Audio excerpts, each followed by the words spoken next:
Today is Monday, August 12th, 9:50 a.m. Eastern Standard.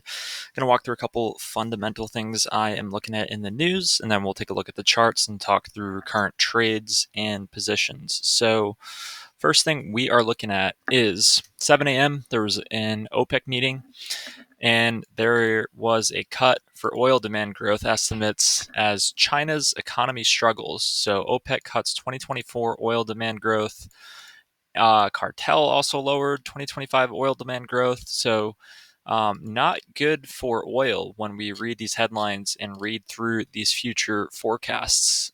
So, one thing to notice. Next thing that I thought was really interesting that I just looked at is the FedWatch tool. There is a 50% estimate that the Fed does like a double rate cut, 50 basis points in this upcoming Fed meeting, which I think is really interesting.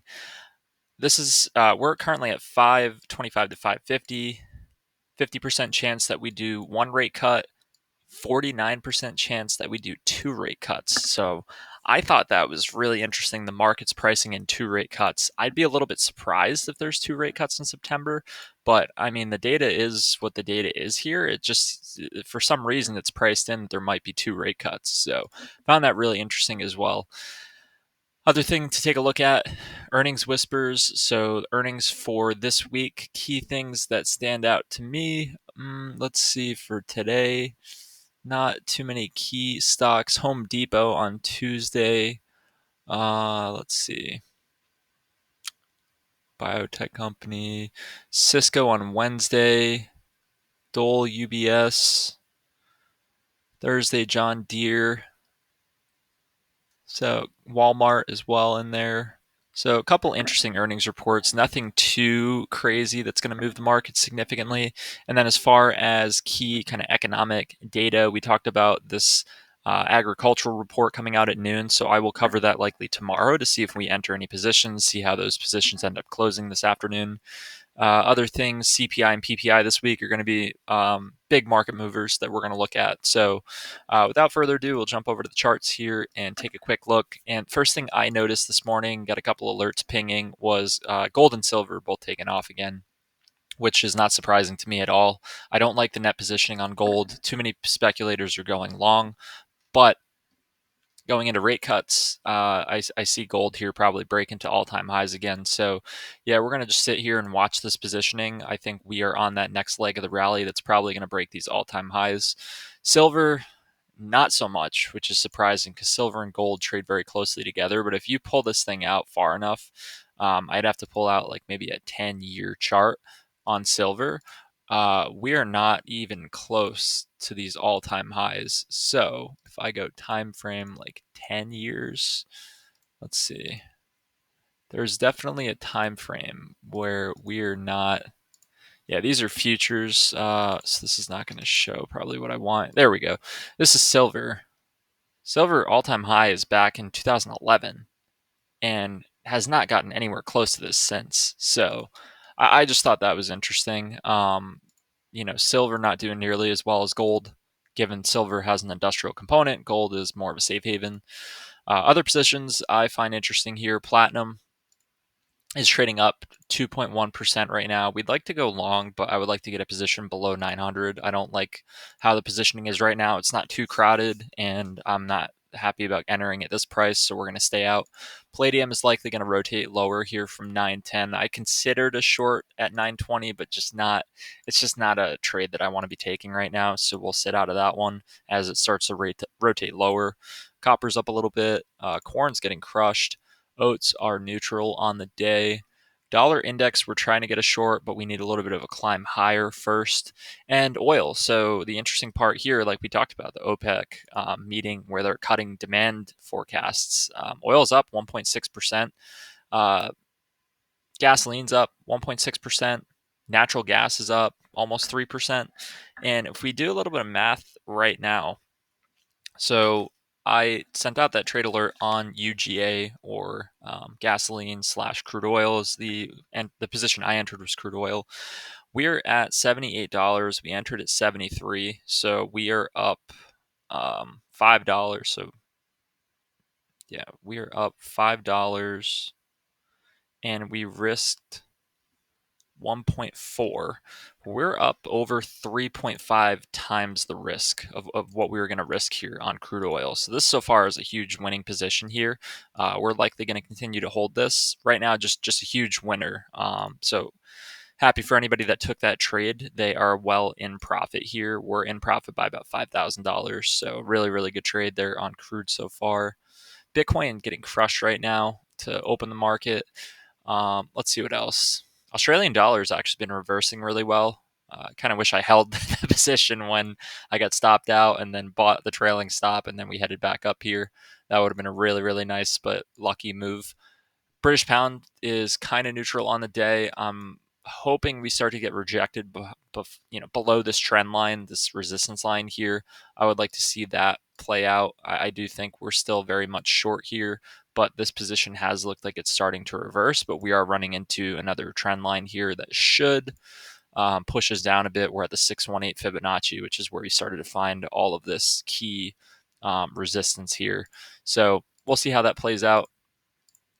618 Fibonacci, for those that don't know, it's a 61.8% retrace, and it's kind of like that key. It's called like the golden level or golden ratio. That is the golden level where prices will usually find support or resistance. So the fact that we're retracing back to that is not surprising at all. Canadian dollar is down a little bit. We're trying to get that last entry to make that a full size position. Good thing we get out of the Swiss here because it's getting crushed. The yen actually pulled back pretty significantly and we got out of our position and we got stopped out here. Not liking how that's starting to rotate over. And New Zealand dollar is just crushing. Very good trade there for anybody in on that. And this is nice actually. So we talked about shorting either the S&P, the Nasdaq, or the Russell. We decided to short the Russell just based on pure positioning. All of these are down, and the Russell is down the most. So really great trade so far. We're in profit about 1%, 1% move so far. We're actually in at about 2092. So we're up about 22 points or something like that, 20 points. So good trade so far. We'll see if that continues. It's really going to depend on the close to see what direction we're going, but in profit now. Anything else that stands out here? The VIX has come off, but it's up a little bit on the day. Sugar, I'm liking the positioning, but not anything we're going to take right now. Cotton, all this is going to depend on these softs and grains. They're going to depend on the agricultural report that comes out at noon that we'll talk about tomorrow. That's about all I'm seeing. US dollar, we're waiting on an entry. Bitcoin, we're waiting for it to come lower. Oats and cotton, we're going to look at that agricultural report and see what happens there. And Ethereum actually trading up, even though Bitcoin is down 4.1%. So also interesting. So a couple just key things I want to mention before I finish the video today. I was listening to a video. There's a popular trader. I won't mention his name, but very popular. And I know he has changed his service multiple times, the name of the company, and he has kind of rebranded a few times. And I know there's a lot of bad reviews in some of his previous business names. And part of the reason I will say that this guy is not a very successful trader when you actually follow his advice. I listened to a video earlier today. He said he's looking for answers when he looks at a chart. So he'll look at a chart and he'll say, well, okay, why is price here for palladium? Like, how can we, we could draw maybe a line to like justify why it's stopping there. Okay, like that, that makes sense. There's this like clear resistance. There's a topping tail. But I would say looking for answers versus reading the tape are two very different things. And I suggest you go for reading the tape versus looking for answers.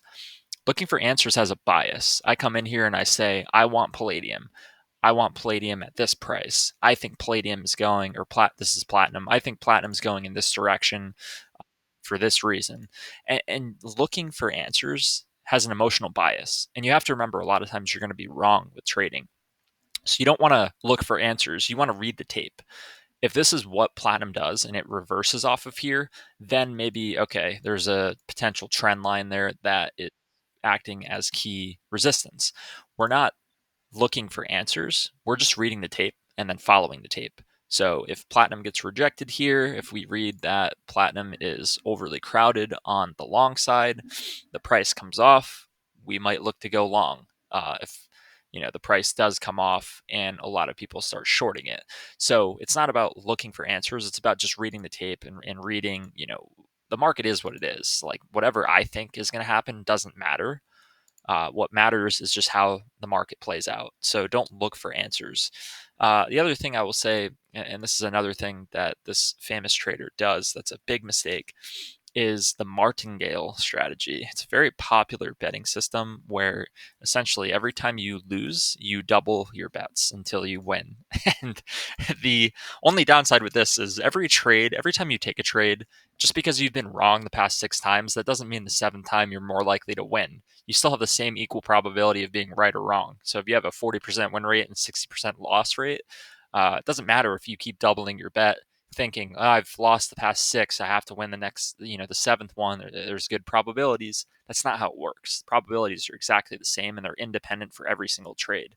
So doubling up, it sounds good in theory, but that's assuming you have unlimited liquidity. If you double every trade, there will be a day. It may not be this week. It may work for you for a long time, but there will be a day where you'll run out of money on that double up. You will lose and lose and lose, and the market is unforgiving. You will double up, and then you will be out of money, and you will not be able to double again. And that's really why that is not a winning trading strategy. It is not suggested for anybody to martingale.